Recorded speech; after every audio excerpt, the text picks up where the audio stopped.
ver a estrutura geral do neurônio. Então, a gente falou um pouquinho do corpo celular, a gente já volta a falar do corpo celular. Vamos ver a estrutura geral do neurônio. Então, o neurônio, ele é constituído por esse corpo celular, que é essa estrutura aqui, onde são observados estruturas mais altamente coradas nesse corpo celular, que a gente já vai falar delas, o núcleo e o nucleolo. É isso que a gente visualiza na microscopia óptica. Uma árvore dendrítica, formada por esses prolongamentos curtos, então, a regiãozinha do cone de implantação, que é o início do prolongamento do axônio, o axônio como um todo e as terminações do axônio. Nessa outra figura, a gente tem uma outra característica bastante importante do sistema nervoso. Aqui a gente tem representado esquematicamente também um neurônio, mostrando o corpo celular.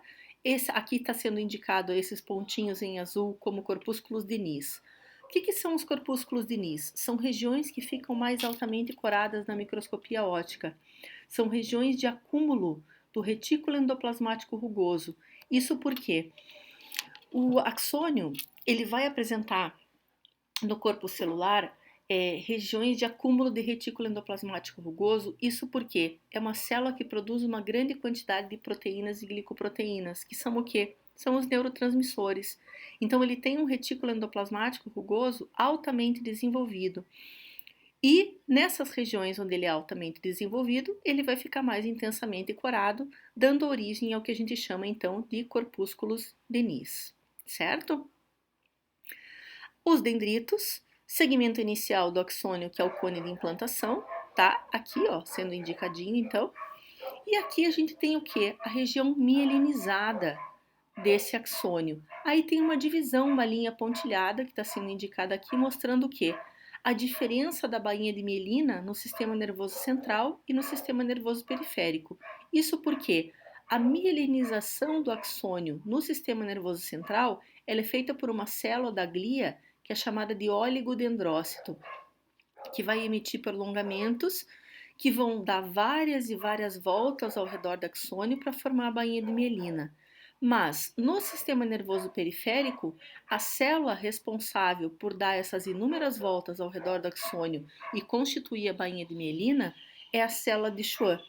Então, a bainha de mielina ela tem uma constituição diferente quando a gente fala em sistema nervoso central e sistema nervoso periférico. E ao final do axônio, aqui está sendo exemplificado um neurônio motor, chegando ao final formando placas motoras em relação à musculatura. Voltando ao corpo celular, o que a gente vai ter então? Um núcleo bem evidente com um nucleolo pontuado. As regiões de acúmulo de retículo endoplasmático rugoso são essas regiões que estão representadas aqui, ó. São os corpúsculos de Nis, muitas mitocôndrias, porque quem faz muita síntese de proteína precisa de muito ATP, então é uma célula rica também em mitocôndrias. Além disso, ele vai possuir um aparelho de Golgi também altamente desenvolvido, porque ele tem que empacotar esses neurotransmissores que sofrem algumas modificações no aparelho de Golgi, formam vesículas que saem do Golgi e vão caminhar ao longo dos neurofilamentos e microtúbulos que se começam a se formar aqui na região do cone de implantação e se prolongam ao longo do axônio. Então a gente tem o quê? Um núcleo esférico e pouco corado, com o nucleolo sempre evidente, retículo endoplasmático rugoso bastante desenvolvido, formando dos corpúsculos de Nis, com ribossomos livres, complexo de Golgi também altamente desenvolvido para formar as vesículas contendo os neurotransmissores, uma grande quantidade de mitocôndrias, a demanda de ATP é bastante grande, neurofilamentos e microtúbulos que penetram nos dendritos e no axônio e a região do cone de implantação. É isso que a gente tem, então, em relação ao corpo celular do neurônio. E aqui uma microscopia óptica, mostrando, então, um corpo celular, aqui como eu estou circundando para vocês, essa região aqui, neurofilamentos e microtúbulos, região do cone de implantação, núcleo, nucleolo pontuado e essas manchinhas escuras que a gente vê no citoplasma, regiões de corpúsculos de Nis, onde a gente tem o retículo endoplasmático rugoso altamente desenvolvido. Aqui, outros tipos de coloração evidenciando o corpo celular, tá? Aqui não dá para a gente ver tão bem corpúsculos de Nis, mas a gente sempre consegue enxergar núcleo e nucleolo pontuado. Aqui uma coloração à base de prata, mostrando o corpo celular, que contém o núcleo, a grande maioria das organelas do neurônio, recebe e integra estímulos gerados então por outras células nervosas. Outra imagem, então, mostrando aqui na microscopia eletrônica de transmissão uma região rica em retículo endoplasmático rugoso e aqui cisternas do aparelho de Golgi, tá? Algumas mitocôndrias.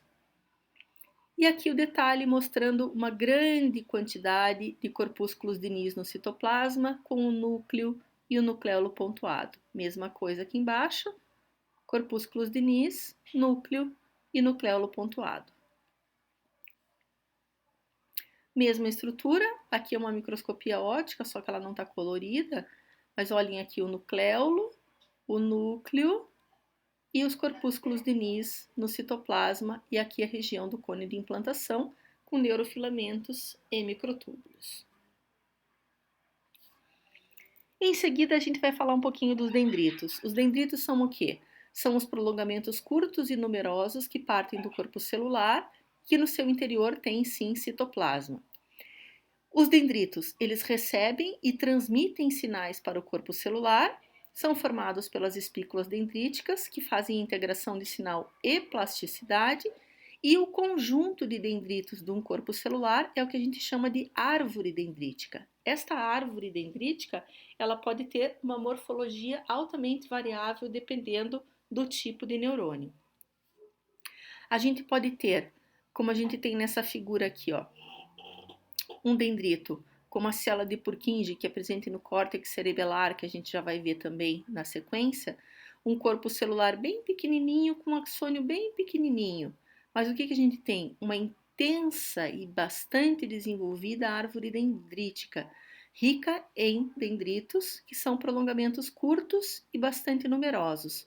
Porém, nesse outro neurônio aqui, que também está presente no córtex cerebral, é um neurônio piramidal, a gente tem aqui, ó, o corpo celular e uma árvore dendrítica bastante desenvolvida, porém com o quê? Prolongamentos de dendritos mais longos e menos numerosos. Então, a morfologia da árvore dendrítica, ela pode ser bastante variável. Aqui, mostrando, então, a árvore dendrítica.